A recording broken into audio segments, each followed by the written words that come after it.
A lot of you guys have probably already been there. Maybe some of you guys are there right now, or you're about to get into that right now. But what do you do when your build gets totally out of hand, spirals out of control, way over time, way over budget? What do you do? How do you keep your head on straight? How do you stick to the plan? We're jumping into that. We're doing that right now, guys.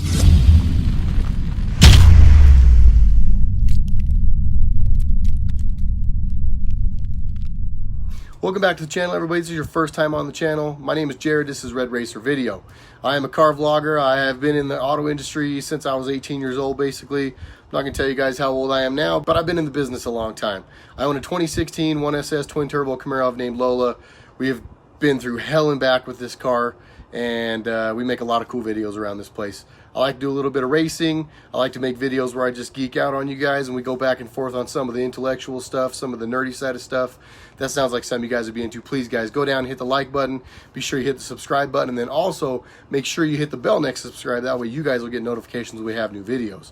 Someone actually reached out to me and asked me to make this video today, and at first I was like, man, I don't know if I can really make a video about that. I don't know how to make a video about that content, but we're going to dive into it, and I'm going to use my scenario or my story a little bit throughout the process to kind of give you guys an idea of the scenarios or the circumstances that led up to things. But the question was basically asked, man, how do you keep going? How do you keep your eyes on the prize when your project just gets over budget or too long, or you start to get discouraged? And the more I thought about it, I think that is probably a real life scenario for a lot of people who get into this stuff.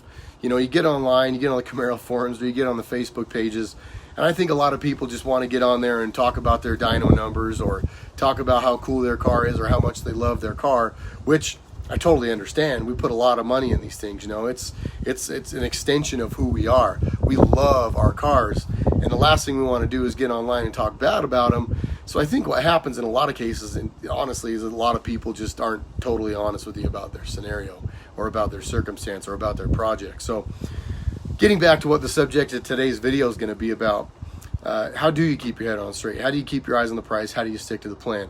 I don't want to bore you guys with my story. Oh, hey, look, a hummingbird. That means my mom's here with us.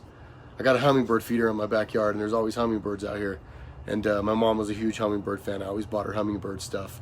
We've got hummingbirds everywhere. There's one hanging from the light in my room. There's one hanging from the nightstand in my room. And we've got this feeder out here, and there's always hummingbirds out here. But anyway, sorry, guys. I get sidetracked, but love you, Mama. That's cool. Sorry, guys. So I don't want to bore you with my story, and my story could get really long, so I'm going to try to be quick. But essentially, just to give you guys an idea of what I've been through on my build, I have owned my car now for 3.5 years. Go me. That's about as long as I've ever owned a car in my life.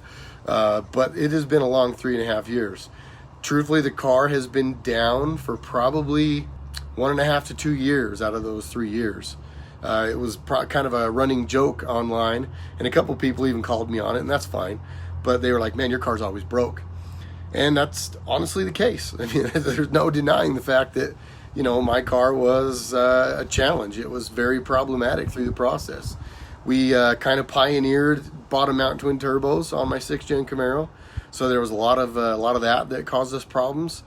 We also were one of the early cars pushing kind of hard on the LT1s, and we scattered a bottom end. So my car has been through a lot. And then after we got the turbos on the car, I went to 3 separate events where my car let me down.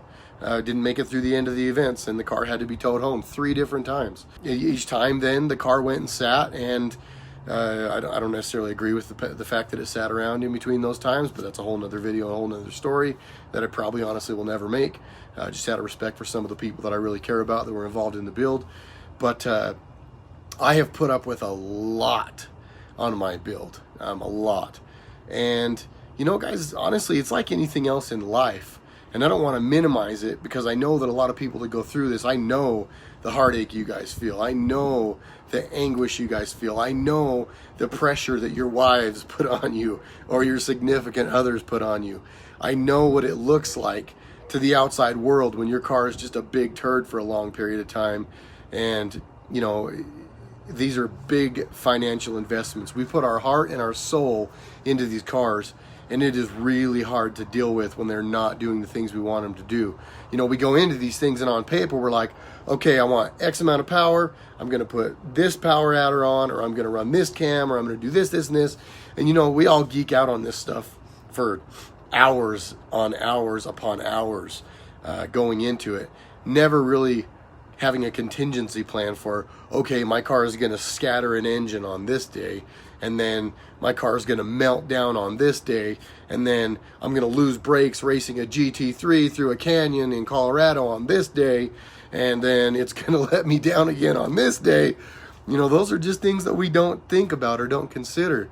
And it's not to say it's going to happen to everybody, but things are going to happen, and they're going to be a challenge. So going into things, I think, to kind of answer the question to the gentleman that asked me to make this video, he's a local guy that's got a fourth gen Camaro rather, sorry. Pretty well sorted out. Autocrosses it, races it, had a lot of fun in it. I really like the car. But it sounds like his project has probably been a big pain in the butt for him, at least a time or two. Enough so that he reached out to me and was like, man, it would be really helpful for me and a lot of other people, I think, if you made a video kind of highlighting the fact that problems do come up. It is a lot more common than I think most people let on. And how do we deal with these things? And to be honest with you, in the very beginning, the first thing I'm going to say would just be set a realistic expectation. Get it in your mind right now that you are going to change the way these cars were engineered. GM just didn't throw these cars together, or Ford or Dodge or whoever it is, whatever kind of car you have. They weren't just like put together overnight. These companies literally put years of research and development, R&D, into these cars. Having said that, we then as a consumer, or as performance shops, or whoever it is that's doing this stuff, we then go and basically decide we wanted to do something different, and we just start throwing stuff at it and, you know, expecting these things all just to come together. Probably part of the generation we were raised in. We're kind of that spoiled rotten brat generation where we just want what we want. And the reality of it is very much different than that in a lot of cases. It's just not always going to work the way you want. To be honest with you, I mean, the simpler you guys keep it, the easier it's going to be. But when you really start pushing these things and you start making 2 and 3 times the design power on these cars, or if you start taking them and really pushing them to the limits, racing them all the time, really abusing these cars, things are just going to happen and things are going to come up. I'm on a group in Instagram with some of the fastest cars in the country. And some of the most recognized Camaro owners in the country are in that group. And, you know, we're all pretty open and honest with each other. And, I mean, these things happen. People are just having engines let go. Lethal's engine just let go. You know, I don't know if it like let go, but he's got metal in his oil pan now. So now Lethal's going to be building the bottom end.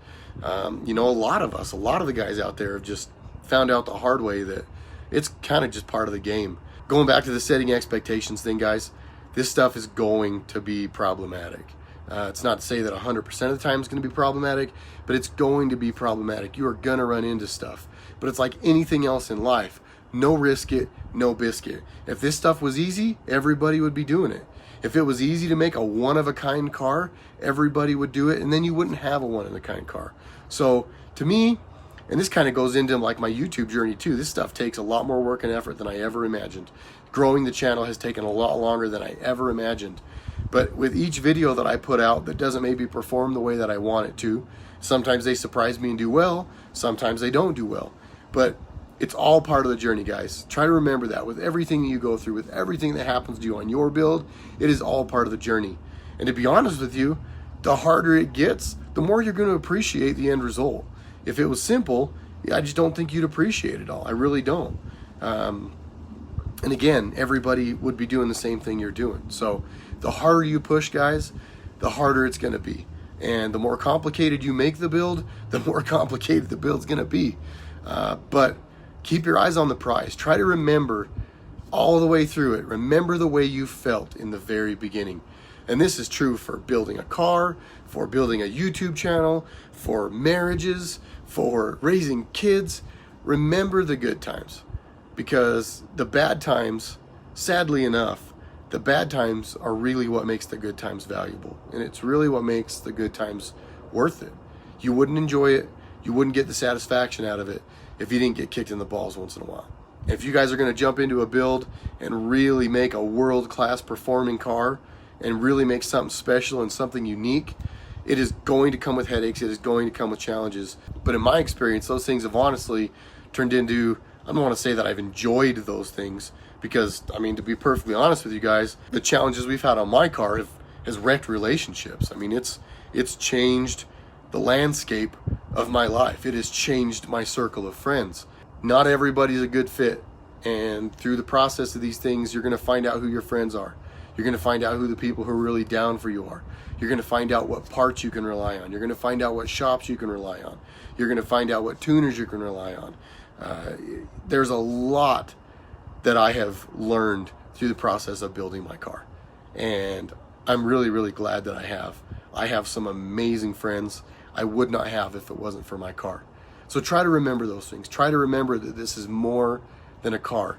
This is an extension of who you are. This is something that is going to shape your life. It's going to shape your circle of friends. It's going to do a lot of things. It's going to make you want to pull your hair out sometimes, but it's also going to be really rewarding when you pull up next to a McLaren on the freeway and you guys count it off and you break that McLaren off like he's standing still. In closing, guys, there's a lot of satisfaction that comes with this stuff, but there's also a lot of heartache that comes with this stuff. That's a lot of the stuff that I think a lot of people don't talk about, and I'm just kind of the guy that's open and honest, and I'm an open book about this stuff. So it's going to hurt sometimes. It's going to feel good sometimes, but it's all part of the process. It's all part of the journey. Keep your eyes on the prize. Remember why you started doing this. Remember what the end goal was, and don't let anything slow you down. The only thing holding you back is you. It may be finances at times, but that just means it takes longer. Sometimes you're going to have to maybe shelf it. You're going to have to park the car in the garage for a while, not drive it for a while, until you can pull up the resources to get back after it. It's going to happen. Not everything goes as planned. Life doesn't go as planned. Building cars shouldn't be any different. So to my buddy out there that asked me for this video, man, I hope that was what you were looking for. I hope I didn't ramble too incredibly much. And we'll edit out some of the stupid stuff that I said as usual, but I hope you guys got some value out of that video. I think there's a lot more of you out there in the same situation than I think a lot of you guys let on online. I'm not knocking you for that. I know a lot of people just, kind of keep things inside. In the last couple of years of my life, found out that my life works better and I feel a lot better when I let stuff out. So that's what we did here today. I hope you guys found value in that video. As always, guys, please go down and hit the like button if you found this content helpful. Also, hit the subscribe. Be sure you hit the bell next to subscribe. I look forward to the next video, and I hope to see you guys there for it. Jared, RedRacer Video, and I will catch you guys in the next one. Thank you so much, guys.